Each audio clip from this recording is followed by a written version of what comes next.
There it is, horsepower's hottest small block, now at home in our 93 LX. Today our mission is to get this little power pony one step away from a date with a drag strip. Now it's been a while since we thrashed on it, so here's a little update for you. We started our Turbostang project with a 382 cubic inch small block, and after we added the turbo kit from Hellion, it made 1,100 horsepower at the flywheel. Then we built a complete roll cage for safety, followed up with pin work to enclose the cockpit, reinforced the subframes, and replaced the floorboards. Next, we bolted up a QA1 system up front that included a tubular K-member, some control arms, and a coilover conversion kit. For brakes, an Aerospace Pro Street kit especially made for street strip driving and stopping. Finally, a front engine plate from Competition Engineering that let us bolt the motor right to our subframe to keep it from moving around. By the end of the day, we plan to have this thing fired up. Now, the first thing we're going to tackle is the intercooler and all the piping that goes with it. Now, for the intercooler, to mount it, nobody makes an installation kit, so you're on your own. All right, come on down just a hair more. That looks good right there. Now measure the distance between the mounting tabs and transfer that to the core support. Measure for the height of the bracket we need to make. Drill holes in the core support and mount the cooler with the aluminum brackets Buddy made. All right, this thing fits nice. Okay, now we're not going to do any brackets on the bottom of the intercooler because the turbo piping is actually going to support it and keep it in place. Now we can go underneath to start our plumbing. First from the turbo to the intercooler. Although piping from the Hellion kit is custom made for the car, the silicone sleeves provide a little flexibility to make it all fit. This kit comes with a blow-off valve and lets excess boost escape. Now take your time on this and make sure that the air has a smooth path. Not like this.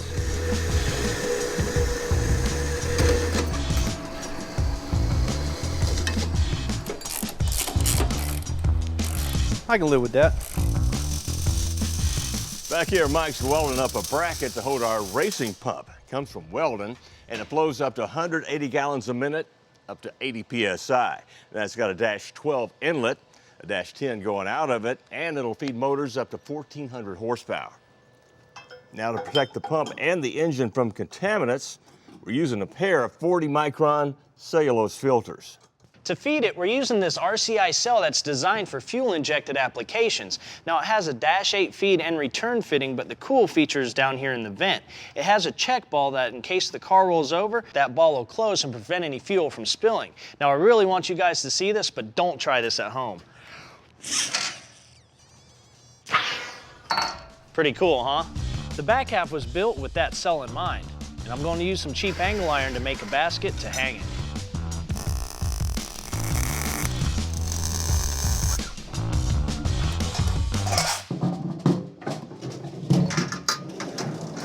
Before running our lines, we need to install this Weldon bypass fuel regulator. Now this thing increases fuel pressure on a 1-to-1 ratio as it sees a reference for boost. It's designed to work with any kind of race fuel, and it's adjustable from 4 to 200 PSI.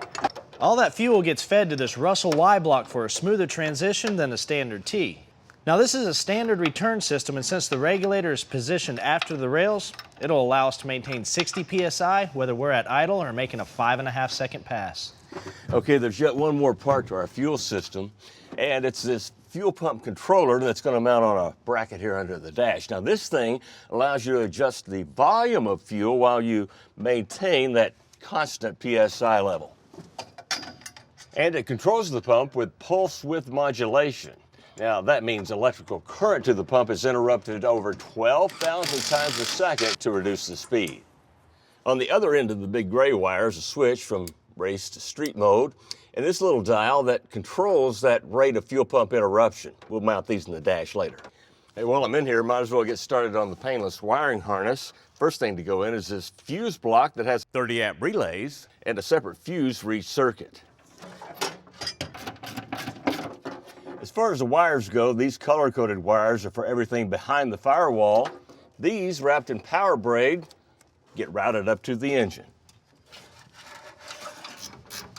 While we've still got the room without the dash, let me show you how we're going to finish up the brake system. We're using a lightweight aluminum pedal assembly from Willwood, and we got ours with dual aluminum master cylinders. Now it also comes with an adjustable bias bar and non-slip foot pad. Now this little blue thing tied into the brake line, well, it's a 2-pound residual valve that won't let fluid come back into the master cylinder. Hey, we're getting pretty streamlined and racy with this dash. It's a fiberglass repop from VFN. All we had to do was cut 4 holes for these odometer gauges and yet another one for our control panel. We're using some mounting hardware from Moroso to hold the dash in place. So first, I'll drill some holes to bolt up the brackets. Well, I guess drilling close to the windshield's not all it's cracked up to be. So I'm going to weld the brackets in instead.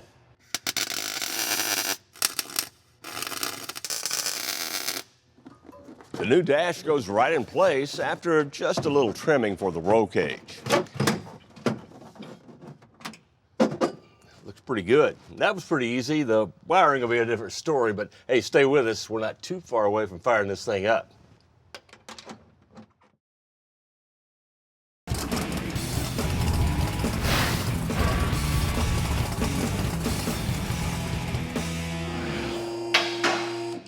Well, we're back and now ready to turn our attention to how to steer this turbo pony. You know, with all the modifications we made under the hood, there's no way the stock setup would fit even if we wanted it to.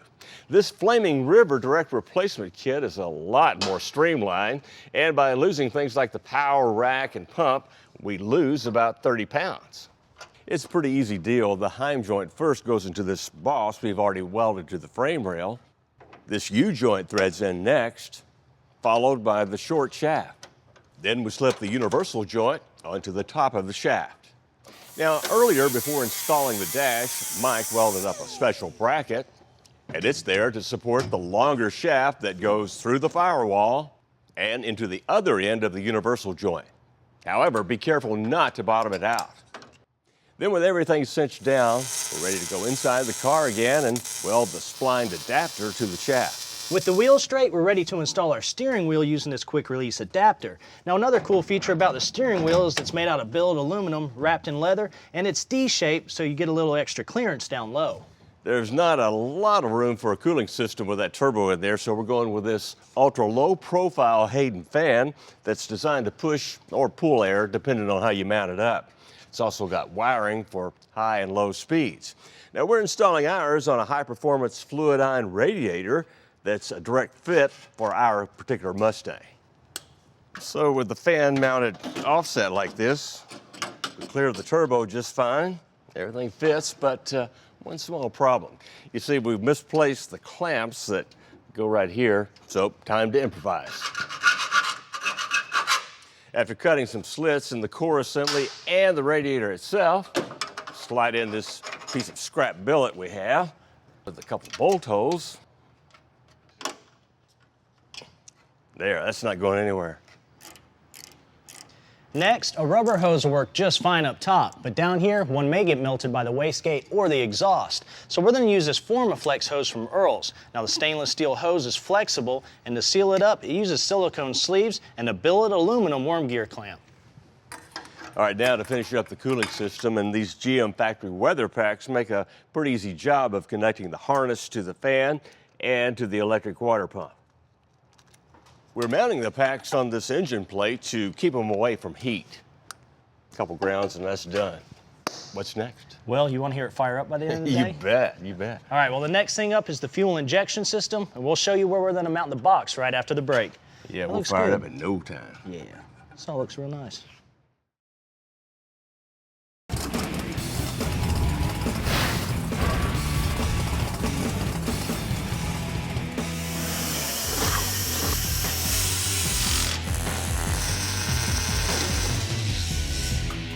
We kicked off the day in the horsepower shop by plumbing up our Turbostang's intercooler. Then to feed this hungry horse, we installed the fuel delivery system. We installed a new trig dash loaded with gauges and assembled the lightweight steering setup, including, of course, a new wheel. Yeah, that looks good. Next was the cooling system's low-profile fan, radiator, hoses, and, of course, wiring. All right, now this is the same system we ran on the motor when it was on the dyno. Now here's the easy way to look at it. This whole section here goes to the engine side, and all this stays inside the car. Now we'll mount the MFI box, the wideband controller, and the relays on the inside of the firewall. You got it? I hope so. Let's go. The MFI controller that was made for our Mustang turbo system mounts inside the car to protect it from the elements. In addition to several sensors, it connects to the main harness and to a switched 12-volt source. And it uses a pair of relays to complete the circuit. Out back, the wiring winds up with positive and negative wires to the fuel pump. Ain't no way to fire up this Mustang today without a battery, and we got just enough room for this Taylor battery relocation kit. For racing, it has to be mounted on the frame, and the kit comes with all the hardware and cable we needed for a quick install. In racing, sometimes the best battery is one with no power. This Moroso kill switch connected to ours shuts the fuel pump down in the unlikely event of a fire. It's required by racing sanctioning bodies, and we're using an optional pull handle with ours for faster, easier shutoff. Well, back under the Mustang, it's time to make way for the trans. First, for this starter block plate. Now, because we installed our engine plate, we're going to need to use this piece to keep the spacing correct. Well, now we can bolt up the flex plate. And by the way, all these parts came from Hughes Performance. Believe it or not, chances are good you've already seen this transmission before, in a different wrapper, that is. You see, it's the same 2-speed Hughes Power Glide we used a few years ago in our popular '69 project car we called Supernova. Since it saw little use, we decided to keep the tranny even after the Nova changed hands. We had Hughes Performance transplant all the internals into this new dead and bare case for about $1,500. It also changes the bolt pattern from a Chevy to a Ford. Now, you racers will love the fact that this thing now meets or exceeds the SFI specs of a blanket. Buy a blanket. It also has thickened oil pan flanges, an adjustable trans brake release, and redesigned oil passages for a longer lasting glide. With the trans bolted up, I can install the drive shaft Dynatech built for us to our specs. Now it's a 3.5-inch chromoly steel shaft with 1350 joints, and it's been balanced to 8,000 RPMs before shipping. The Power Glide's gonna stay cool with a little help from this unit. Now we got this thing from Performance Rods and Customs, and what it is an oil cooler that can also be used as a transmission cooler. Now we got ours with -10 fittings, but they're also available in 12s or 16s. And this bung here is for a temp sensor. And plus we got ours wrapped with a set of SPAL fans. We're mounting ours onto the frame, using a plate that we fabbed up. Then we run our lines to and from the tranny. Now with the ground and a positive 12-volt source, that's that. Now make sure you stay with us because we're going to wind up our work and fire up our Turbostang coming up.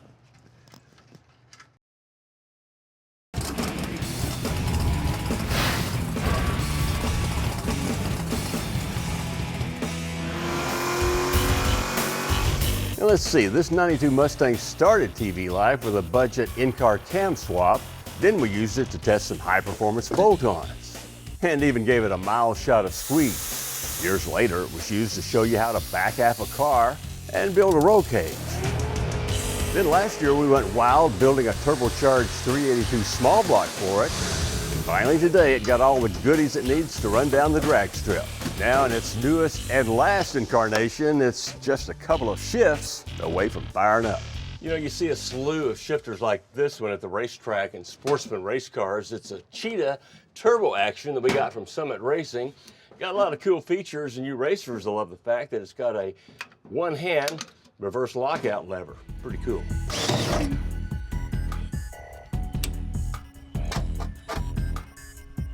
Let's do it. Fuel ignition and fire.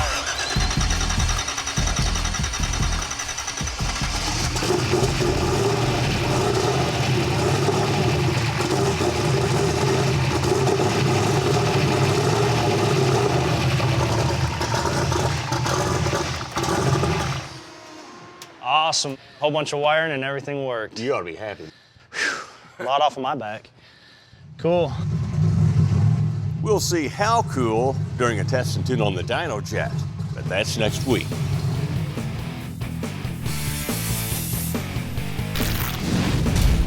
Build on a budget. Horsepower projects that save you time and money. I don't know about you, but to me, the best budget tips are the ones that don't cost anything at all. We got a couple of simple ones that fit the bill. Let's pretend you're in a tight quarters here. You only got room for one hand, and you got to send this fastener in with a screwdriver that's not magnetic. Well, don't go buy a new set. Just find something that is magnetic, like this tray. Rub the tip of the screwdriver on it for a few seconds, and voila. It stays magnetized long enough to send the screw home, and you don't blow a head gasket in your cranium. Next, you've just got your cylinder heads back from the machine shop, and no matter how much you clean on them, you're still going to have some of that debris stuck in the water jackets. And then when you go to put the cylinder head onto the block, some of that debris can fall on the cylinders. So what are you going to do? The answer's in your medicine cabinet. Shaving cream. Just spray it right into the jacket core holes and wipe away the excess with a piece of cardboard. Then when you bolt on the heads, nothing's going to fall into the cylinders. And the shaving cream, it dissolves into the coolant, harmlessly by the way, when you fire and warm up your engine. Yeah, but you forgot one thing. Nice. Are you trying to say I need to shave? No. I can't wait till the weather gets right and we take this Mustang out for some test and tune at the strip. But as we all know, Mustang guys like horsepower dedicated to the street as well. Now you can enjoy up to 700 horsepower in your 05 to 09 model with this TVS 2300 Roush Charger from Roush Performance. Now this is the heart of a complete kit that comes with a 1-year warranty, and with just a little tuning, you'll be watching those Chevys in your rearview mirror for a price of about $5,900. I don't have to tell you that a car with a lot of horsepower and great handling needs good quality, dependable brakes. Well, EBC's new yellow stuff pads are among the first to provide great braking for both the highway and at the racetrack. Now they're made with Kevlar fibers and other ingredients to provide great braking right from cold to higher race temperatures, especially when they're used with a set of their grooved rotors with wider slots. Now the prices, well, rotors go from $159 to $299 a set. Pads, $125 a set. Well, that's it for horsepower. We'll see you next time.